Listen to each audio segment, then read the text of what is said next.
방송에서 제공하는 투자 정보는 투자 판단에 대한 조언입니다.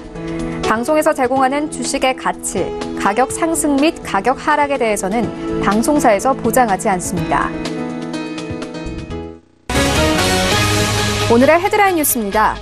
미국 증시에서 주요 지수는 미국 경제 지표가 엇갈린 결과를 나타내 소폭 하락 마감했습니다. 미국 증권거래소에서 다우존스 지수는 전장보다 0.13% 하락한 26,057.98에 거래를 마쳤습니다. S&P 500 지수는 전장보다 0.08% 내린 2,793.90에, 나스닥 지수는 0.07% 하락한 7,549.30에 장을 마감했습니다. 제롬 파월 연방준비제도 의장은 현재 경제가 건강하고 전망도 양호하다면서도 경제를 전망하는 데 있어 상충하는 신호가 나타나고 있다고 진단했습니다. 파월 의장은 인플레이션도 온건한 상태를 유지해 통화 정책에 있어 인내심을 보일 수 있다고 말해 기존 연준의 방침을 재확인했습니다. 미국이 동맹국의 화웨이를 5G 네트워크에서 제외하라고 압력을 지속적으로 가하고 있습니다. 미국 정부와 통신규제당국은 화웨이에 대해 부정직한 기업이라고 비판하며 5G 네트워크에서 제외하는 캠페인을 발표했습니다. 테리사 메이 영국 총리는 브렉시트 합의안이 부결될 경우 브렉시트 기한 연장 투표를 하겠다고 밝혔습니다. 메이 총리는 정책 당국자들에게 만약 협상이 타결되지 않으면 EU를 떠나야 하는 마감 기한을 연장하는 별도의 투표를 실시할 것이라고 밝혔습니다. 시청자 여러분 안녕하십니까? 출발 증시와이드 1부 시작합니다. 최희훈입니다. 네, 어제 우리 증시 코스피와 코스닥 양지수 모두 하락하면서 마감이 됐습니다. 코스피 같은 경우에는 2220선까지 다시 내려왔고요. 코스닥 같은 경우에는 740선에서 마감이 됐습니다. 어제 시장에서는 두 가지 이슈 있었습니다. 기업의 실적이 부진하면서 시장의 불안감은 여전했고요. 여기에 더해서 북미 정상회담을 하루 앞두고 시장에서는 관망세 이어졌습니다. 하지만 원달러 환율이 1120원 선 아래로까지 내려왔습니다. 3주 만에 박스권 탈피했는데요. 이런 시장 상황들 오늘 출발 증시와이드 1부와 함께 정확하게 알아보도록 하겠습니다. 네, 먼저 오늘 특집이 준비되어 있습니다. 2차 북미 정상회담 60시간 비행열차 종착지는이라는 제목으로 특집을 준비했는데요. 먼저 오늘 밤 있을 만찬 이야기 나눠보도록 하겠습니다. 또 이어서 사실상 재선이라는 큰 그림을 그리고 있는 트럼프 대통령, 이번 북미 정상회담에서 어떤 전략 구사할지 함께 살펴보도록 하겠습니다. 네, 이어지는 라이브 이슈타임에서는요, 북미 정상회담과 함께 남북 경협조에 대한 관심도 뜨겁습니다. 투자 의견 들어보도록 하겠습니다. 네, 이어서 북미 정상회담뿐 아니라 이 미중 무역 협상에 대한 기대도 높아지고 있는 상황입니다. 우리 시장 힘 받을 수 있을지 살펴보도록 하겠습니다. 출발 증시 와이드 1부 지금 출발합니다.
로켓 완전 성공.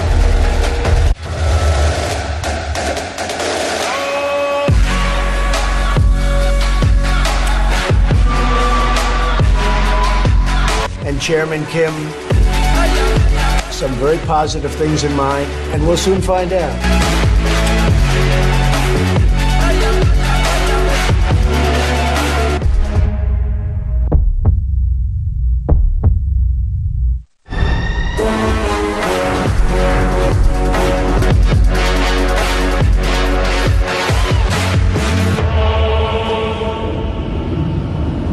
네, 북미 정상회담이 드디어 오늘 시작이 됩니다. 김정은 국무위원장과 트럼프 대통령, 이 두 정상이 펼칠 세계 담판에 세계 이목이 쏠리고 있는데요. 이번 회담을 위해서 김정은 위원장이 무려 60여 시간을 기차로 이동해서 세계 이목을 끌기도 했습니다. 비핵 열차의 종착지 어디가 될지 궁금합니다. 북미 정상회담 특집으로 이번 회담의 진행과 또 한반도의 경제 전망에 대해서 자세히 알아보도록 하겠습니다. 민주평화당 민영삼 최고위원 모셨습니다. 안녕하십니까? 네, 안녕하십니까? 네, 오늘 이렇게 나와주셔서 감사합니다. 네, 먼저 첫 번째 이슈부터 시작을 해보도록 하겠습니다. 오늘 저녁 만찬을 시작으로 북미 정상 간 2차 회담이 시작되게 됩니다. 네, 이번 회담에서는 이 영변 핵시설 폐기 등 구체적인 비핵화 합의 도출에 큰 기대를 모으고 있는데요. 좀 세계가 기대하는 좀 합의를 도출할 수 있을까요? 네, 우선 이제 기대되는 만큼 네. 정말 우리가 뭐 스몰 딜, 미들 딜, 뭐 빅딜 이렇게 하는데 네. 정말 빅딜. 우리 한반도의 모든 7천만 결례가 또 온 세계 주민들이 기대하는 빅딜로서 말하자면은 정말 비핵화의 로드맵이 제시되고 그에 상응하는 미국의 평화 로드맵이 제시돼 가지고 그런 성사가 이루어지기를 상당히 기대하고 있습니다. 기대하고 있고 지금 현재 여러 가지 정황으로 봐서 상당히 그 전망치가 있지 않겠느냐 하는 생각이 들고 특히나 지난번에 싱가포르의 1차 회담 같은 경우에는 네. 어떻게 우리가 앞으로 한반도의 비핵화를 통해서 또 북한이 책임 있는 국제적인 성원의 국가로서 어떻게 활동할 수 있는가는 그 길을 갖다가 공동 목표. 그러니까 첫 번째는 북미 관계 수립, 두 번째는 한반도의 평화 체제 구축, 세 번째는 한반도의 비핵화 체제 구축에 관한 공동 목표를 설정했다고 하면은 네. 이번 하노이 회담 같은 경우는 이 세 가지 공동 목표를 실질적으로 실천하는데 어떻게 할 것인가를 갖다가 양 정상이 이렇게 논의하는 자리가 아닌가 해서 상당히 전망을 긍정적으로 하는 것 같습니다. 네네. 네, 그렇다면 어떤 것들을 좀 서로 주고받게 될까요? 예, 그렇죠. 아무래도 이제 북한의 입장에서는 네.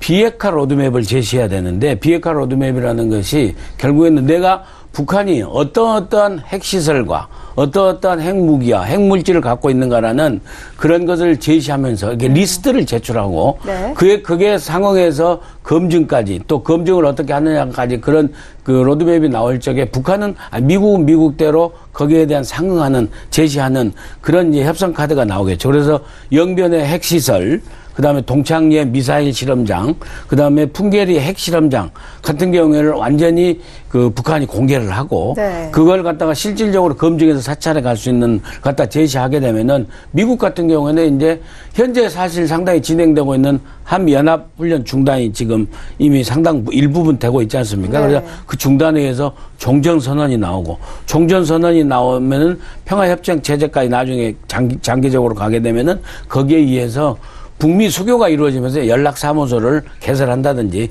앞으로 이제 남은 단계지만은 그런 협상 카드를 가지고 북한의 김정은 국무위원장과 미국의 트럼프 대통령이 서로 협상 카드를 가지고 테이블에 앉지 않을까 이렇게 보입니다. 네네. 네, 알겠습니다. 북미 정상회담의 일정은 앞서서 언급한 바와 같이 양국 정상 간의 만찬으로 시작을 하게 됩니다. 본격적으로 이야기를 나누기 전에 식사를 하면서 긴장도 좀 풀고 탐색전을 시작한다고 볼 수도 있을 것 같은데요. 그런데 이번엔 좀 최고 책임자들이 배석하는 점을 봤을 때 단순 식사는 아닐 것 같습니다. 어떻게 보십니까? 그렇죠. 이제 통상적으로 그러니까 정상회담 같은 경우에는 마지막에 정상회담들이 최종적으로 완벽하게 이루어졌을 경우에는 이제 공동 기자회견을 하게 되겠죠. 네. 그래서 공동 선언문을 낭독하게 되는 그런 상황인데 그 전의 단계로서 여러 가지 실무회담을 하고 단독회담을 하고 확대 정상회담을 확대 회의를 하고 그렇게 좀 관례적으로 해야 하지 않습니까? 근데 네. 이번 같은 경우에는 만찬이 주어져 있다. 그래서 최소한 한 5번 정도를 만나기로 지금 되어 있는 네. 걸 알려졌지 않습니까? 그래서 만찬 같은 경우에는 일단 분위기를 아주 긍정적인 분위기로 좀 이렇게 그 느슨하게 한다고 할까요? 서로 신뢰 구축을 위해서 서로 아주 부드러운 소프트한 분위기를 구성한다는 그런 측면에서 만찬이 저번 1차 회담과는 달리 만찬이 돼 있다는 것은 상당히 회담의 전망을 밝게 해주는 그런 근거가 되는 것이 아닌가 이렇게 보입니다. 그리고 만찬에 의해서 이제 단독회담도 있을 거고 또 단독회담 이어서는 또 확대회담 배석자들 양쪽에 네. 배석자들을 통해서 또 이렇게 하면서 나중에 결국에는 양 정상이 그 최종적으로 서명하는 그런 모임까지 해서 아까 말씀드린 대로 한 5번 정도의 지금 양 정상이 만나는 게 돼 있는데 그게 그 안에 만찬이 들어가 있다는 것은 상당히 지금 이 정상회담이 소프트하게 긍정적으로 가는 그런 그 전망을 보여주는 것이 아닌가 하는 걸 보면서 탐색전 이상으로서의 그 만찬의 의미가 있다. 저는 그렇게 그 해석을 해봅니다. 네네. 네, 그런데 만찬에 누가 함께 하느냐 이것도 좀 이목을 끌고 있거든요. 미국 측에서는 현재 폼페이오 국무장관 나오고 있고요. 또 멀베이니 백악관 비서실장 대행이 배석하는 것으로 알려졌습니다. 그런데 북한에 좀 이게 애매합니다. 북한에서는 김영철 부위원장 그리고 김여정 제1부부장이 참석할 가능성이 현재 높게 좀 예측이 되고 있는 상황인데 김여정 제1부부장이 참석하게 될까요? 이제 그 통상적으로 보면은 네. 그 급수에 맞춰가지고 배석하는 게 그렇죠. 네. 통상적인 건데 과거에 우리 그 노무현 대통령과 네.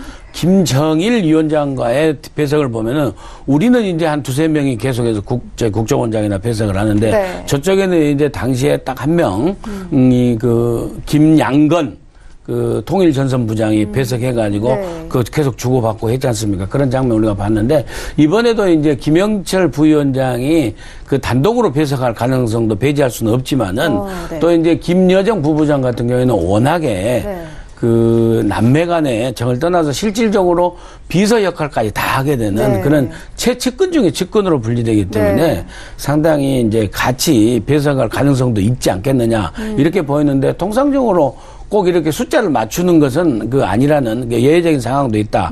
이런 생각이 듭니다. 근데 김여정 같은 경우는 이번에 이제 그 김정은 국무위원장이 그 베트남으로 3,000km 이상의 그 철로를 타고 오는 과정에서 중간에 기착지에서 잠시 정차를 해가지고 내려서 쉬는데 네. 그게 이제 카메라에 포착됐지 않습니까? 그렇죠. 네. 그래서 이제 그 좀 담배를 피고 이런 상황 속에서 김여정 부부장이 재떨이를 갖다가 이렇게 네. 오빠이자 국무위원장 최고의 존엄한테 네. 이렇게 갖다 주는 그 장면에 포착되기도 했다고 네. 하지 않습니까?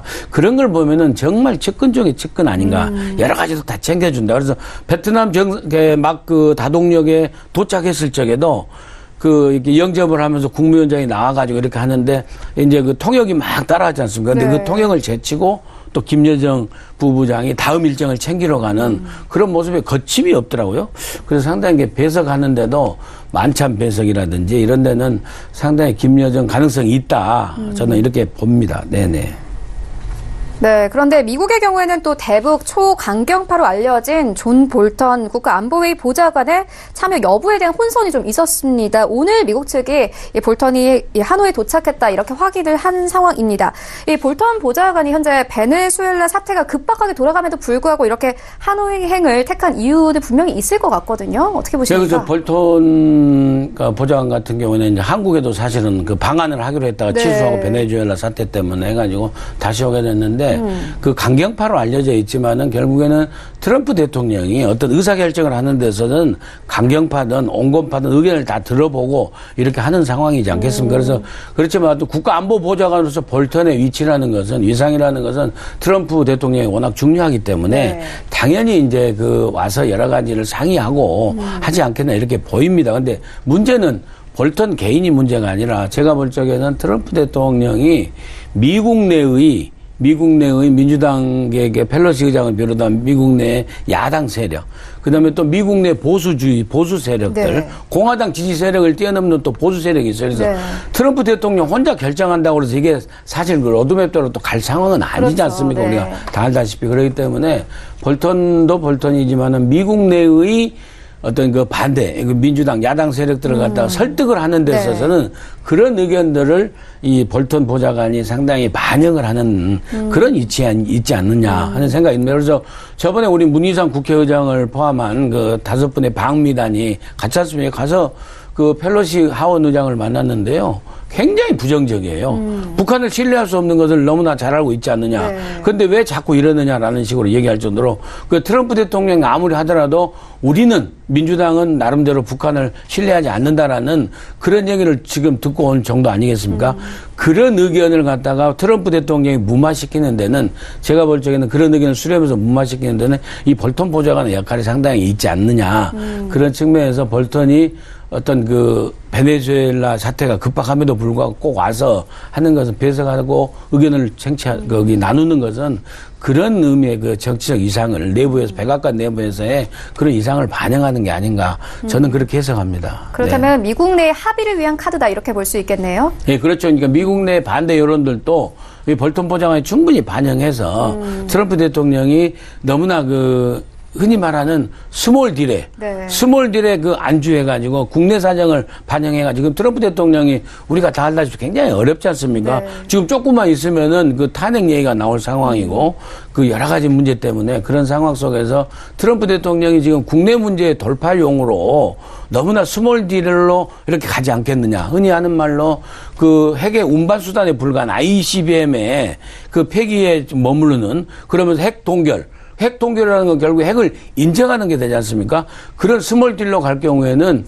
이 그 국내, 미국 내의 역풍이, 정치적 역풍이 굉장히 우려되기 때문에 그런 부분들을 갖다가 제가 판단할 적에는 볼턴 보좌관이 충분히 트럼프 대통령에 주지시키지 않을까 하는 생각을 해봅니다. 네네.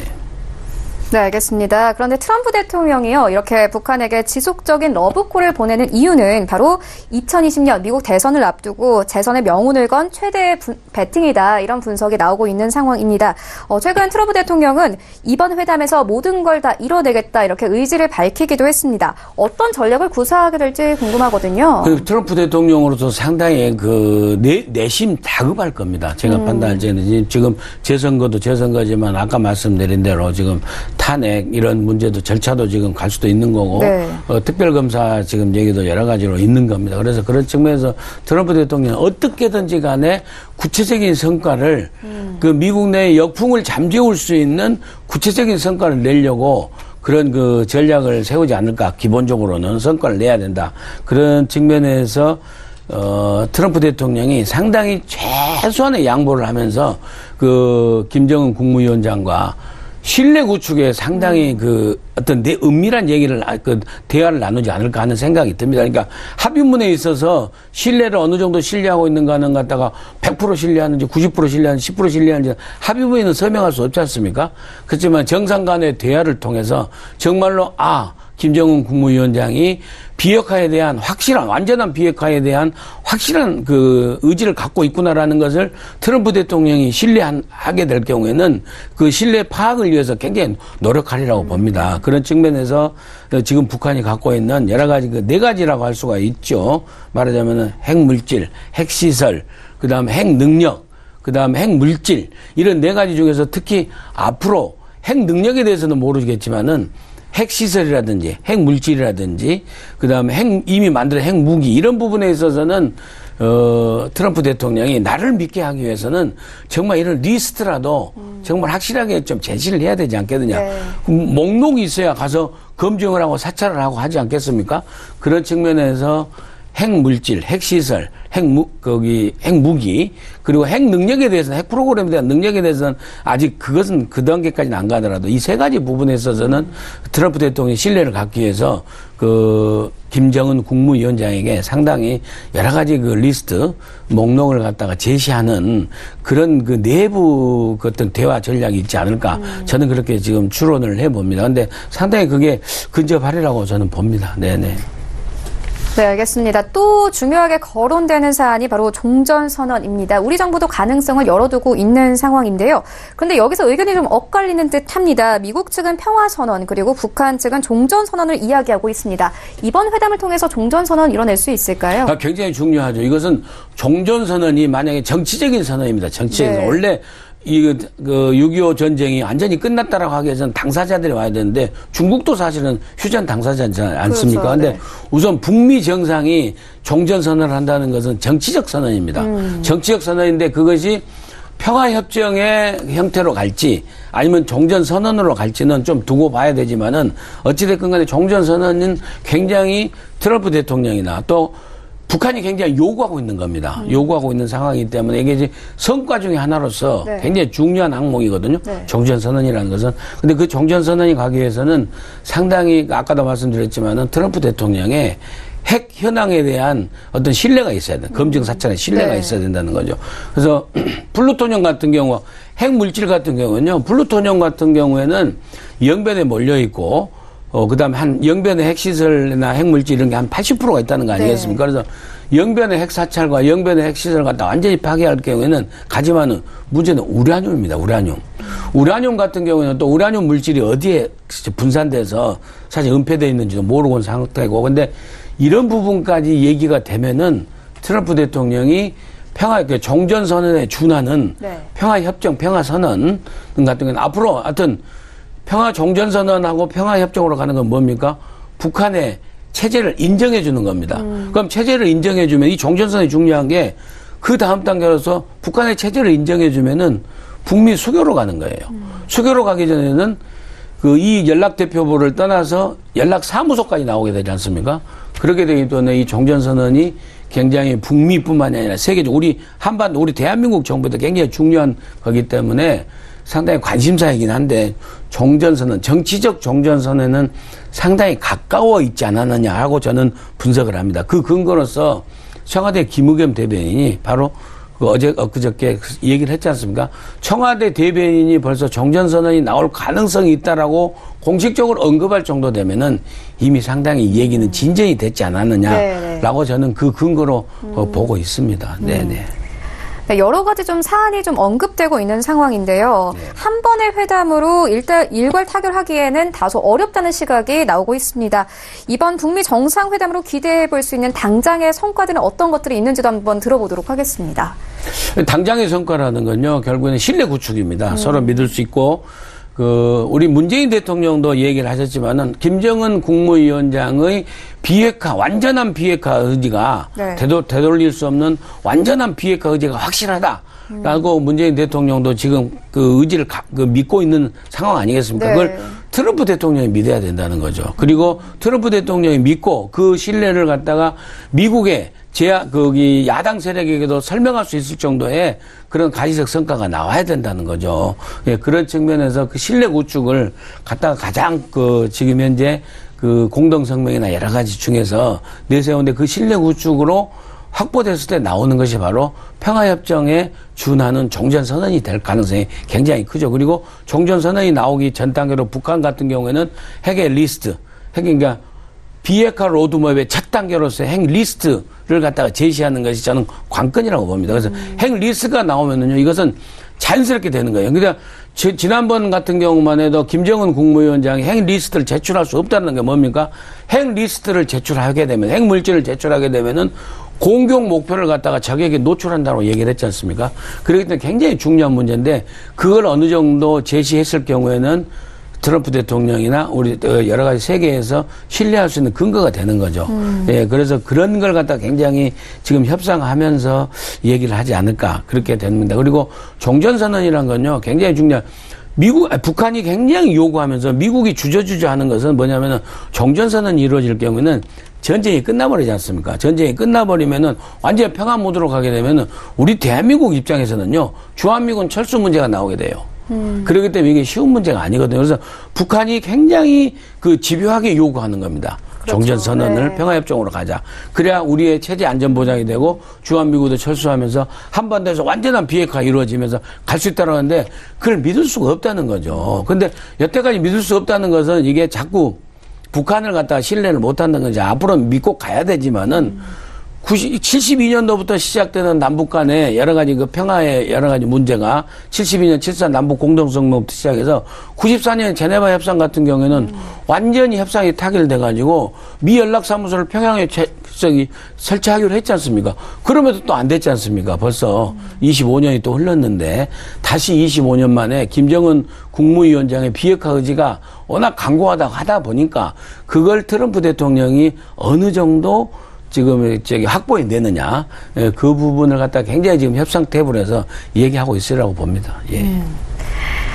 네, 알겠습니다. 그리고요, 이번 북한 참모진에는 이 현송월 단장도 수행단에 포함이 되어 있습니다. 북한이 주최하는 문화 행사가 열릴 것이라는 관측도 함께 나오고 있는 상황인데요. 특히 이 행사는요, 이 북미 간 행사 일환이 아니라 김정은 위원장의 베트남 공식 방문 일정의 하나로도 추진되고 있는 상황입니다. 김 위원장과 베트남 주석이 공연을 함께 관람할 것이다, 이렇게 예측되고 있는 상황인데요. 그렇다면 이번 이 북미 정상회담뿐만이 아니라 좀 베트남 공식 방문에도 의미를 부여한다고 볼 수 있겠죠? 그렇습니다. 앵커께서 굉장히 그 지적을 잘 해주셨는데요. 북미 정상회담은 사실은 그 베트남의 장소를 빌려서 하는 거고 또 베트남과 북한의 관계도 있습니다. 그 베트남과 북한의 관계는 올남전에 같은 경우에는 북한이 지원을 해가지고 북한의 그 병사가 그 14명인가 죽어서 지금 거기 베트남 땅에 전몰 춘영 기념관이 있을 정도입니다. 그래서 이번에 국무위원장이 들리느냐 안 들리냐 거기 그런 문제도 나왔고요. 네. 근데 그것도 그거지만 더 중요한 문제는 북한이 개혁 개방을 가는 데 있어서 중국을 모델로 삼을 것인가 베트남을 모델로 삼을 것인가 하는 부분에 있어서 김정은 국무위원장이 베트남 현황을 갖다 쭉 파악하기 위해서 베트남 관계를 더욱더 공고히 하고 또 1965년에 할아버지 김일성 주석이 베트남을 처음 방문해가지고 당시에 그 호치민 주석과 함께 얼마나 공고히 하는 정말 혈맹우호 관계거든요. 그 관계를 지속시키면서 베트남의 발전 모델, 도이모이 개혁개방의 모델을 북한이 어느 정도 수용하느냐 하는 것 갖다가 나름대로 모색하는 가운데서 지금 이번에 된 베트남 방문에 그런 의미도 굉장히 큽니다. 그렇기 때문에 서로 이제 사회주의 국가로서 서로 우호를 갖다가 하기 위해서는 문화 행사를 갖다가 같이 보는 것은 사회주의 국가의 아주 그 관례 아니겠습니까? 그런 측면에서 현송월 이제 베트남을 갖다 방문해서 미리 갖다 공연하는 것을 준비해서 같이 볼 가능성도 상당히 크다. 그러면서 김정은 국무위원장의 이번에 베트남 방문은 북한으로서의 베트남과의 혈맹우호 관계와 북한으로서의 개혁개방으로서 발전에 그런 앞으로 가는 그 모델로서의 그런 시찰의 의미, 그런 의미가 상당히 크다라고 이렇게 볼 수 있을 것 같습니다. 네, 북한의 경제 발전뿐만이 아니라 우리나라의 경제 발전에도 지금 기대가 나오고 있는 상황이거든요. 전망 어떻게 보십니까? 그렇습니다. 비핵화 로드맵이 나오고 그 평화협정의 로드맵이 나와서 종전선언으로 가고 평화협정으로 가고 또 그다음에 북미 수교가 이루어지고 북일 수교가 이루어지고 우리가 정말 양쪽의 자유항해가 될 정도로 그런 청사진이 나오게 될 경우에는 우리 한국 경제에 얼마나 지금 기대치가 부풀어 오겠습니까? 그러면은 당연히 남북 경협조뿐만이 아니라 여러 가지 아무튼 대한민국의 모든 경제 성장에 갔다가 동반 성장으로서 북한과 그런 기대치가 크기 때문에 우리의 어떤 그 대외 신인도도 급상승하면서 우리 경제에 상당히 도움이 되리라고 보는데 여태까지는 사실은 그런 기대치와 또 그게 이루어지지 않은 기대와 실망이 계속 반복됐거든요. 이 파노라마처럼. 그랬더니 좀 신중하게 지켜보는데 이번만큼은 상당히 그 기대치가 크다. 그래서 우리 경제의 활성화, 경제 발전에도 상당히 긍정적으로 기대를 해도 되지 않느냐. 저는 이렇게 조심스럽게 전망을 해봅니다. 네네. 네, 알겠습니다. 북미 정상회담에 대한 여러 가지 이야기 나눠보고 왔는데요. 민주평화당 민영상 최고위원과 이야기 나눠봤습니다. 네, 감사합니다. 네, 감사합니다. 다음번에는 조금 더 이 정상회담이 성공적으로 이루어져서 또 다른 이야기 한번 나와서 해주시기 바랍니다. 네, 감사합니다. 네, 감사합니다.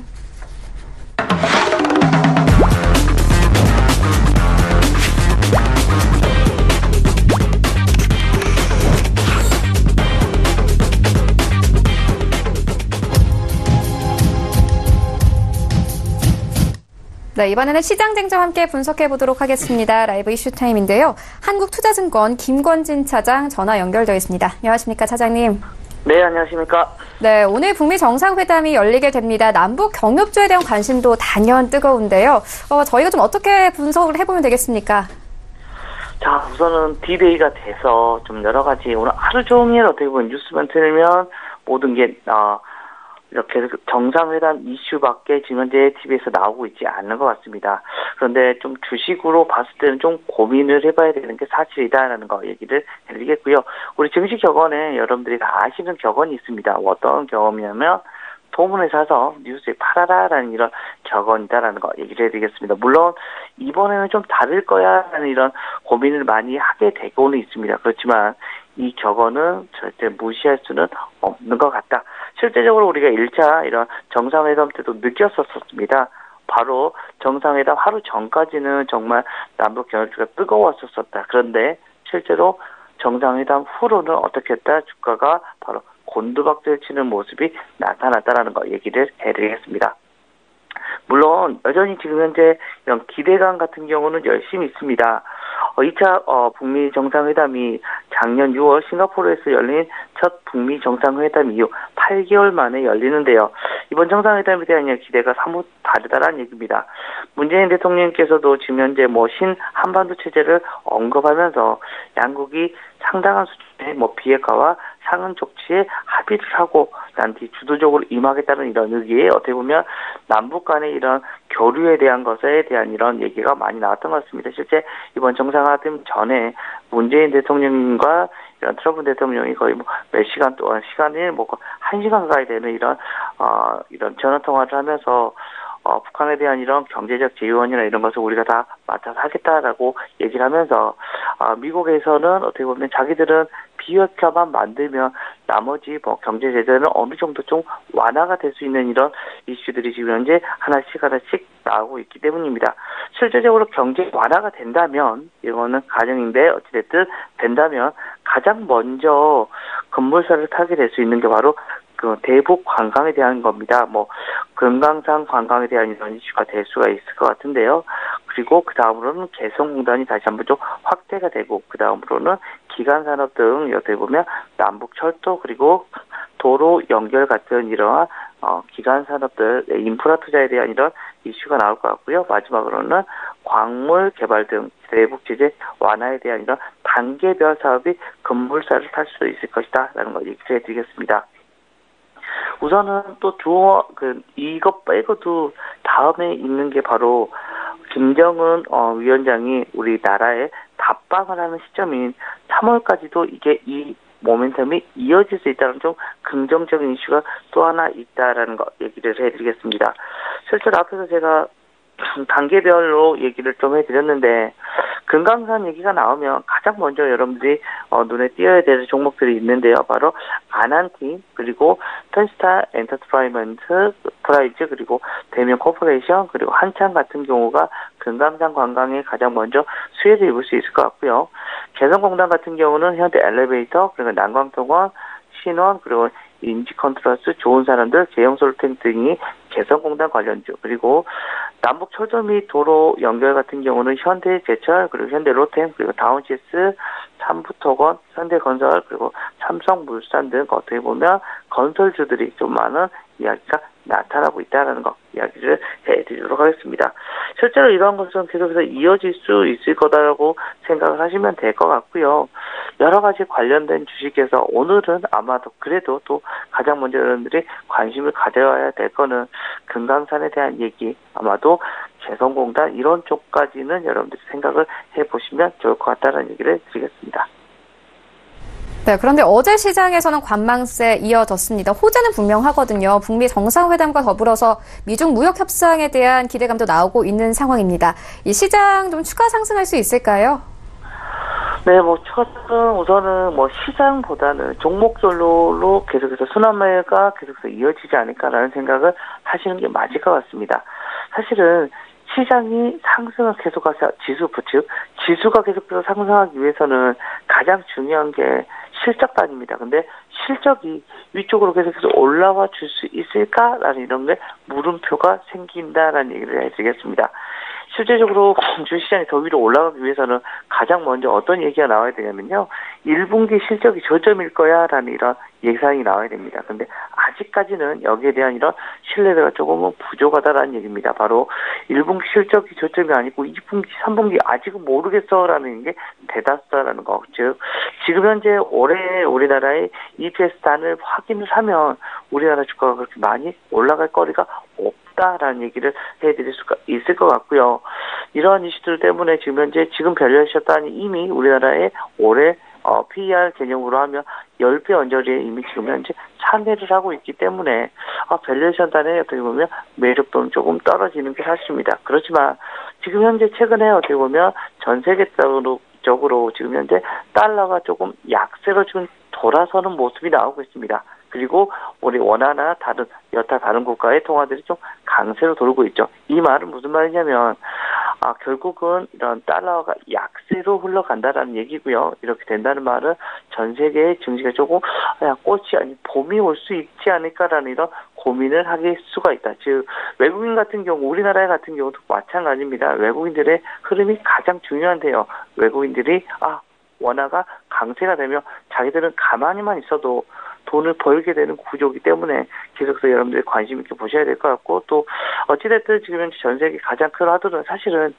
북한과 미국과의 관계가 아니라 미국과 중국과의 관계입니다. 최근에 중국과의 이런 주식의 흐름을 보시면서 중국의 급등이 나오고 있었고 그게 추가적으로 상승으로 이어질 수 있을 것 같다라는 이런 이슈들이 나온다는 가장 큰 전제 조건은 뭐냐면 세계 경기 둔화가 아니라 세계 경기가 다시 한번 호황 쪽으로 돌아설 수 있는 게 아니냐라는 이런 기대감이 지금 계속해서 반영이 되고 있다라는 얘기를 해드리도록 하겠습니다.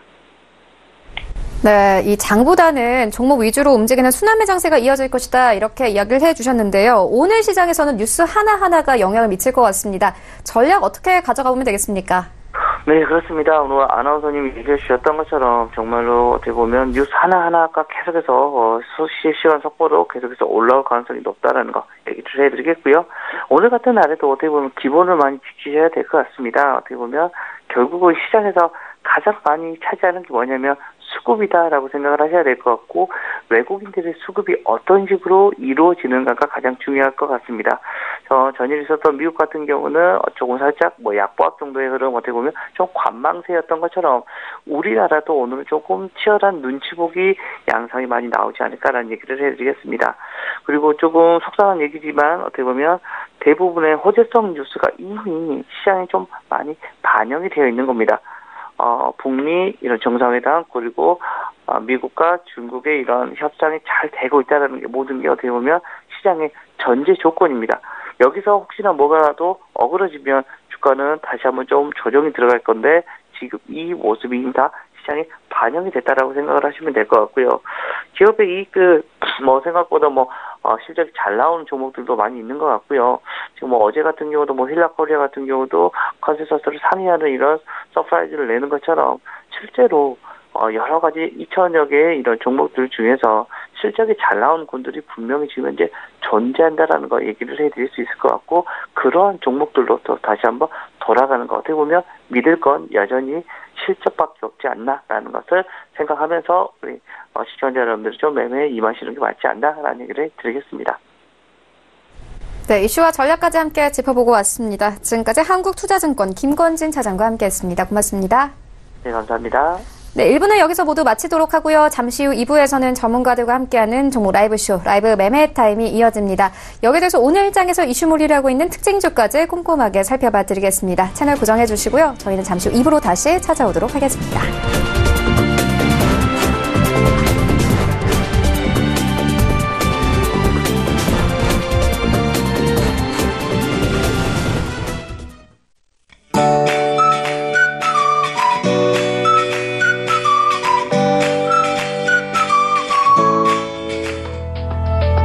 안녕하세요. K웨더 라이프스타일 예보 오주호입니다. 연일 뿌옇던 하늘은 오늘 오후 들어서는 차츰 맑아질 것으로 보입니다. 오늘 초미세먼지 농도는 서쪽 지역으로는 나쁨 단계, 동쪽 지역으로는 오전까지는 한때 나쁨 수준을 보이다가 오후 들어서는 오랜만에 보통 단계를 회복하겠습니다. 그래도 호흡기가 민감하신 분들은 출근하실 때 미세먼지용 마스크를 챙기시기 바랍니다. 한편 오늘 전국 대부분 지역이 어제보다 기온이 오르며 영상권으로 출발하고 있습니다. 서울의 아침 기온은 2도, 속초는 4도로 시작해 한낮에는 서울 11도, 속초는 10도까지 오르며 한층 더 봄 날씨에 다가서겠습니다. 그래도 아직까지는 일교차가 크니까요. 외출 시에는 여분의 외투를 챙겨 나가시기 바랍니다. 한편 오늘은 동해상에 위치한 고기압의 영향을 받다가 점차 그 가장자리에 들겠습니다. 다음은 자세한 지역별 날씨입니다. 중부지방은 어제보다 아침 기온이 올랐습니다. 낮 기온은 수원과 춘천 12도, 대전과 청주 13도로 포근하겠습니다. 동해안은 종일 구름이 많이 끼겠습니다. 낮 최고 기온은 강릉 11도, 울진은 12도가 되겠습니다. 남부지방은 낮부터 기온이 크게 오르며 포근한 날씨를 보이겠습니다. 대구 13도, 전주와 부산 14도, 제주도는 15도까지 오르겠습니다. 남해상으로는 흐린 가운데 바다의 물결은 서해와 남해 최고 2m, 동해는 최고 2.5m로 약간 높게 일겠습니다. 항해나 조업하는 선박은 참고하시기 바랍니다. 내일은 전남과 경남 그리고 제주도에 비 소식이 있고요. 토요일에는 전남 해안과 제주도에 비가 내리기 시작해 일요일에는 전국에 비 또는 눈이 내릴 것으로 전망됩니다. 날씨였습니다.